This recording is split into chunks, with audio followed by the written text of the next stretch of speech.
morning, welcome to CATEX TV. My name is Frank Fortunato. Today is Friday the 13th of November. If you want to watch us or follow us on Twitter, please go to CATEX TV.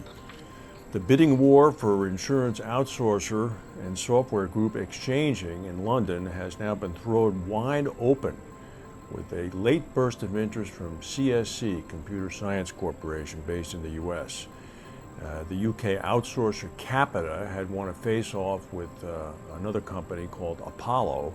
Capita was going to essentially strip down Xchanging and divest itself of certain of its parts, including its business processes outsourcing unit, which it claims is not a moneymaker. CSC has now entered the bid. CSC is a $9 billion company listed in the United States, and they've indicated that they're prepared to make an offer with a 6% premium over Capita's recommended all-cash final offer. Capita's all-cash final offer was about £412 million, so CSC's offer is another 6% on top of that.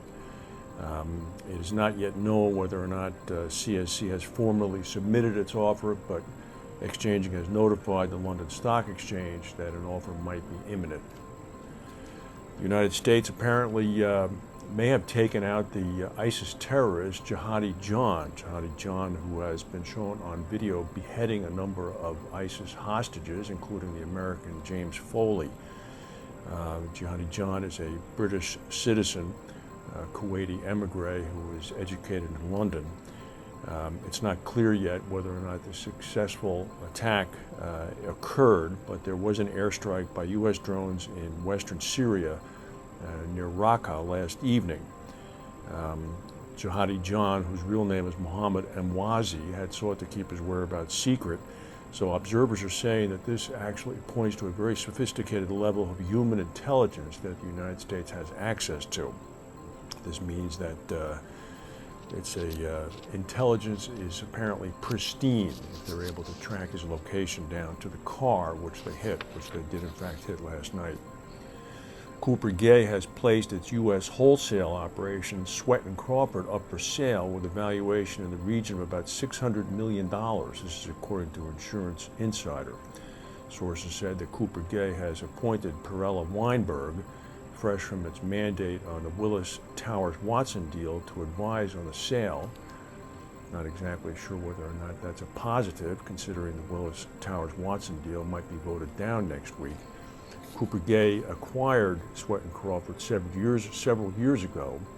At the time, Cooper Gay was the smaller business, but its shareholders picked up a 72% stake in Swett Crawford in a paper deal, and also managed to pocket $50 million via a cash distribution. So now if they're going to obtain $600 million in addition to the $50 that they got before, departed CEO Toby Esser will have been shown to have made a very good deal. This is the first deal being done by the new CEO, Steve Hearn, who comes from Willis, and it's likely to attract significant interest from Aon, from Amwins, and from Ryan Specialty Group, all of whom are interested in U.S. wholesale business. British Prime Minister David Cameron welcomed India's decision to increase its investment limits in insurance companies up to 49%.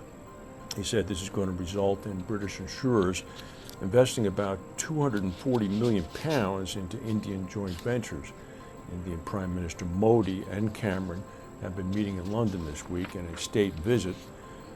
Cameron noted that several British insurers have announced a number of agreements to increase their investments in joint ventures in India, including UK-based Standard Life and Aviva, also Prudential and Legal General, as well as Willis, JLT, and Howden are continuing to grow their operations in India.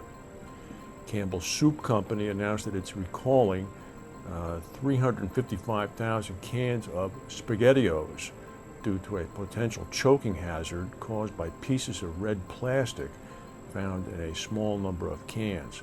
The recall is limited to the United States.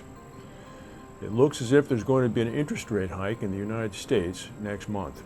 The U.S. Federal Reserve are seeing its officials begin to line up behind a likely December interest rate hike. One key banker said that the risk of waiting too long was now roughly in balance with the risk of moving too soon to normalize rates after 7 years.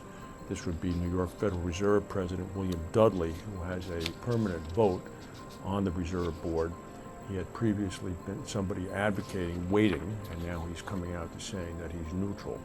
This means that Janet Yellen is probably arranging the votes that she needs to successfully implement a rate hike at the Fed meeting next month. The election results in Myanmar, also known as Burma, are now officially in. It seems that Aung San Suu Kyi's opposition party has claimed a staggering majority in parliament, ending a half-century of dominance by the military.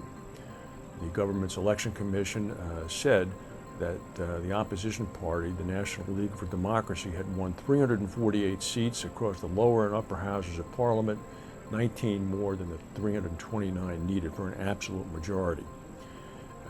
Aung San Suu Kyi is banned from the presidency under an army-drafted constitution, but her party will now be able to push through legislation, form a government, and handpick a president. It's said now that Aung San Suu Kyi, who spent years under house arrest, has said that a triumph for the NLD would place her above the president. And it's quite likely that it will. That's the news for today. If we have any breaking news, we'll come back and tell you. Have a good weekend. Thank you for watching, and we'll see you Monday.